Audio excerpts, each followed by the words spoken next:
Bien, Domingo, yo sé que tú tienes alguna pregunta pendiente, pero cuando vamos a permitir que Valentín desarrolle y termine ese tema para... Adelante, Valentín. Mira, te decía del ambiente social, psiquiátrico y psicológico al interno de la policía con decisiones que se dan. Porque los jefes de la policía, incluyendo el primer mandatario, que es el jefe de la policía directo, es el presidente de la República. De hecho, lo consigna así la Constitución de la República: jefe de Estado y Gobierno, jefe de la policía y jefe de las Fuerzas Armadas. Entonces, cuando pasa un problema, lo primero es que sueltan a los policías y la soga empieza a romperse por lo más débil. No hay seguridad para el policía, pero tampoco hay protección para el policía. El policía anda en desbandada y cuando hay un problema, y eso entonces influencia todo lo que tiene que ver con las estadísticas que nosotros tenemos en términos de criminalidad. Porque, ¿qué dijo Marino? Que cuando fueron a la policía decía, no, nosotros no podemos actuar así con esa denuncia, porque después entonces están diciendo, nosotros estamos matando gente. Ya el policía tiene miedo a asumir su rol policial. El rol de pesquisa, investigación, el rol de procura de evidencia, el rol de tratar de evitar la ocurrencia de delitos, de crímenes.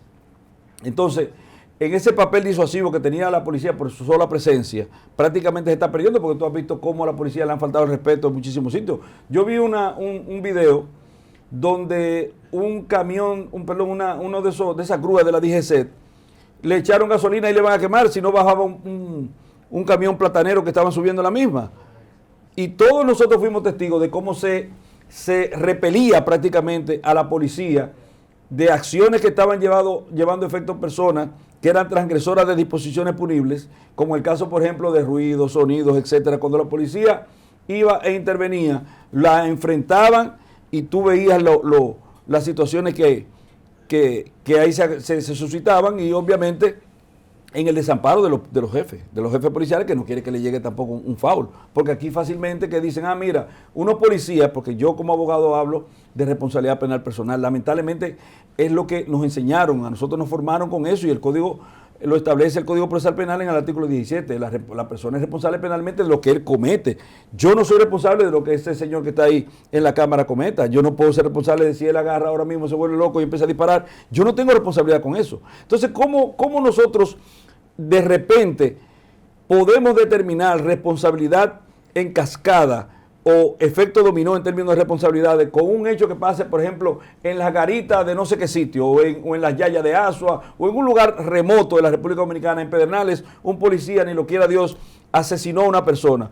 ¿Cómo el jefe de la policía es responsable de eso? Y yo no quiero sacarle bajo ninguna circunstancia la canasta de responsabilidad en términos de lo que tiene que ver con el aspecto ético y el aspecto moral en términos de responsabilidad para con el jefe de la policía y los demás miembros de la jefatura de la policía, que sigue siendo un cuerpo, una especie de cuerpo militar, que tiene todavía rangos militares, indefectiblemente que su cabeza se llame director. Pero vamos al dinero. ¿Cómo tú vas a obtener dignidad de parte del policía si tú no le pagas un salario digno? ¿Cómo tú vas a exigirle entrega? ¿Cómo tú vas a querer que él abrace esa carrera de forma responsable?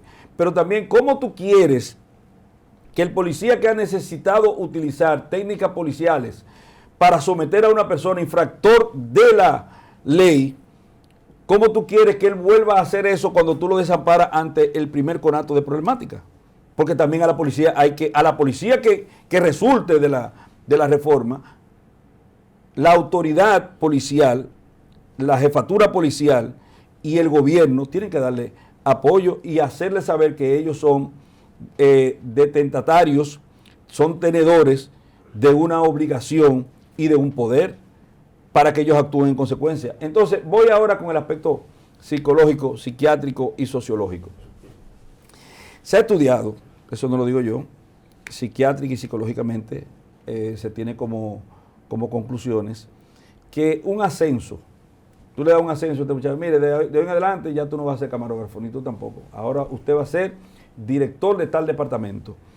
Óyeme, eso es un ascenso, es algo positivo. Y sin embargo, ese ascenso, ese algo positivo, va a crear en ellos una serie de afectaciones desde el punto de vista del estrés que produce eso.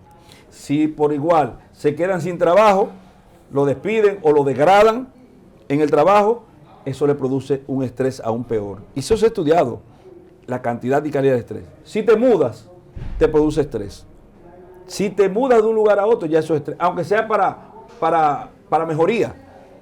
Entonces, un policía no tiene ningún tipo de tranquilidad ni de seguridad, hasta en este aspecto. Usted, oficial, mire, saliste en la lista, tú vas para Pedernales y tú le cambias la vida de golpe y porrazo a esa persona. O sea, eso es un asunto, hasta ese asunto tú psicológicamente, sociológicamente, tienes que estudiarlo al momento de tú plantearte de la reforma y esas cosas. Ahora bien, el problema que nosotros tenemos con la policía es grave, porque la policía es un mal necesario. ¿Podemos vivir sin policía nosotros? Mire que Costa Rica vive sin ejército, pero no sin policía. Sí. Porque la policía es la que tiene que ver con el establecimiento y sostén del orden a lo interno de una sociedad. El ejército y las demás instituciones castrenses tienen que ver con las conflagraciones en las que una sociedad participa y con el resguardo de lo que tiene que ver con la frontera. Pero las mismas fronteras, en una modificación que implique la desaparición, por ejemplo, de los otros cuerpos castrenses, la policía tiene que hacerlo, vigilarla. Pero tenemos un problema serio que debe ser estudiado más allá del discurso político, porque como dijo Marino, todos los presidentes han establecido su reforma o su aporte a lo que tiene que ver con la policía. Y ciertamente, y no podemos ser nosotros mezquinos en eso, la policía que nosotros tenemos en el día de hoy no es la policía del año 70, ni del año 80, ni del año 90. Poco mucho, el discurrir del tiempo y la concienciación a lo interno, sin mucho aporte desde los ejecutivos que se han sucedido en la República Dominicana, poco mucho la policía ha avanzado. No sé si usted está de acuerdo con eso, Marino. Poco mucho. Se avanza siempre, pero no con la celeridad que uno entiende y procura. Pero lo cierto es que hemos tenido, y además dentro de la policía, porque también a mí no me gusta, siempre yo he distado de esa postura que procura meter a todo el mundo dentro de un saco. Todos los periodistas tal cosa. No hay una profesión más sajada que la mía, la del ejercicio del derecho. Casi todos los chistes malos se hacen de abogados, ¿usted lo ha visto, verdad que sí? Todos los abogados tal cosa, y los abogados son esto, y la gente generaliza. Pero, y es cierto que todos los policías son malos. Es cierto eso. Bueno, yo le voy a decir una cosa. Yo he tenido, a diferencia de Marino, que tiene mucho más conocimiento que yo, porque él ha lidiado más con los policías que yo, pero yo he tenido la oportunidad de ver profesionales dentro de la fila policíaca que no le tienen que pedir permiso a absolutamente nadie en el ejercicio de la profesión, incluso de la profesión policial. A nivel regional podrían ellos dar cátedra de conocimiento de lo que hay que hacer. Pero fíjate que nosotros hicimos una reforma sin policía. La reforma que se está planteando no contó con la visión. Hemos hablado aquí de eso. Entonces, estamos haciendo una reforma que no incluye a los verdaderos especialistas. ¿Tú sabes que hay policías dominicanos que se han preparado en Israel? Policías, la gran mayoría se han preparado en los Estados Unidos. Policías dominicanos que en Panamá se prepararon. Policías dominicanos que han tenido interrelación en términos cognitivos con la policía colombiana.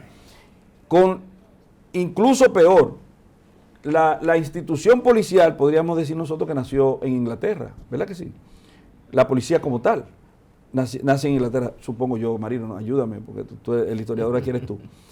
Pero el Scotland Yard, por ejemplo, que es una de las policías referentes, incluso en los libros de Agatha Christie, en muchísimos libros interesantes que tienen que ver con el desarrollo de la investigación criminalística, claro, desde el punto de vista literario, pero allí en Inglaterra hay dominicanos, policías que fueron y se prepararon. Pero y ese material, ese capital humano, ese capital cognitivo, nosotros no podríamos también tomarlo en consideración al momento de razar y de trazar las líneas directivas de lo que tiene que ser la reforma policial. Pero también es refundar la policía que hay que hacer, o sea, tumbarlo todo, cada cimiento, porque quiero establecer que esa defectuosa policía, porque es verdad que tiene problemas, porque uno no puede tampoco ocultar, o como que decían, tapar el sol con un dedo, ¿verdad? Uno no puede tapar el sol con un dedo, pero Marino, esa policía ha resuelto todos los procesos en términos investigativos, policiales o detectivescos, todos los procesos que han afectado y que han llamado la atención a la sociedad dominicana. ¿Tú te recuerdas el caso de un señor que pertenecía a la iglesia y que mató a 2 personas y lo metió en un tanque? ¿Tú recuerdas? Eso lo resolvió la Policía Nacional Dominicana investigando. No fue un fiscal ni fue un juez. No fue ningún fiscal ni un juez. Pero tú busca caso por caso. El caso, por ejemplo, de los asesinatos que en torno a Figueroa Agosto y hasta su mismo arresto, eso lo resolvieron los policías dominicanos. El caso de la muerte de Junior Ramírez, eso lo resolvieron los policías dominicanos investigando. Y varios secuestros. El caso de los secuestros, eso lo resolvieron los policías dominicanos. Entonces, no es verdad que todo en la policía es malo. No es verdad. Ahora, esa gente dentro de la policía, que son el punto luminoso de la misma o la parte salvable de la misma, han recibido en contrapelo el espaldarazo necesario desde el punto de vista institucional. O sea, se sienten conformes.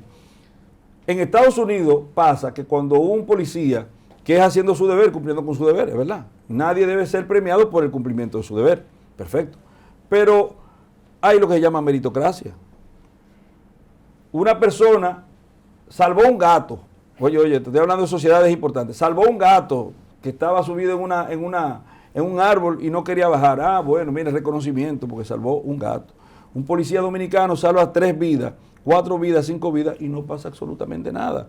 Porque ya se perdió la meritocracia. O sea, ¿qué incentivo puede tener una persona dentro de ese mismo cuerpo que ve que nada en términos policiales, que fue lo que justamente nos llevó al estadio en el que nos encontramos aquí, porque no había el régimen de consecuencia a lo interno? Un policía cometía un error y no pasaba nada. Ah, pues yo puedo cometer errores.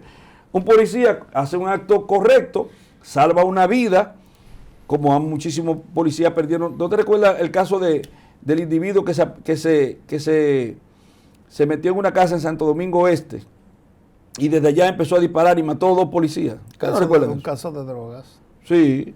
Entonces, y pierden la vida y no pasó nada.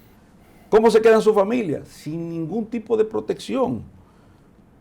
Entonces, siempre aquí se acostumbra a ver el problema de la forma más afectadora posible.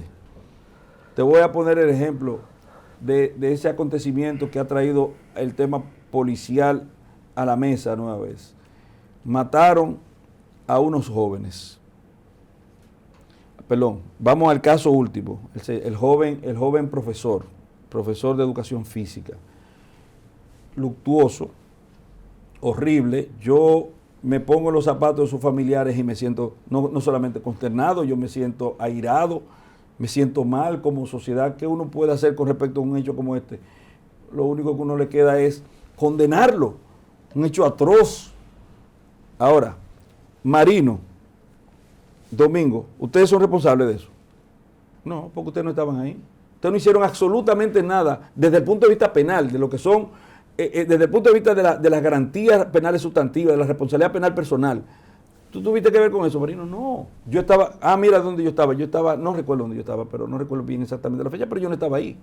Entonces, cuando la sociedad, la institución, mete a todo el mundo en el bote, atendiendo el populismo penal, y no pasa por el tamiz, por el sedazo de la responsabilidad penal, entonces está mandando un mensaje equivocado. Porque si el teniente que estuvo ahí no tuvo que ver, usted no tiene que meterlo. No tiene por qué meterlo. Si el capitán lo que era que estaba en un escritorio y no tuvo que ver con eso, usted no tiene por qué meterlo. Pero entonces nosotros acudimos al populismo penal y a la extensión de lo que tiene que ver con el principio nodal del derecho de mínima intervención y lo trocamos, lo invertimos. Valentín, vamos a ir a la pausa, pero antes de, Entonces la inosobservancia a las políticas propias de la policía es lo que hace que tengamos una policía inoperante. Déjalo ahí. Vamos a la pausa para que la conteste. Adelante.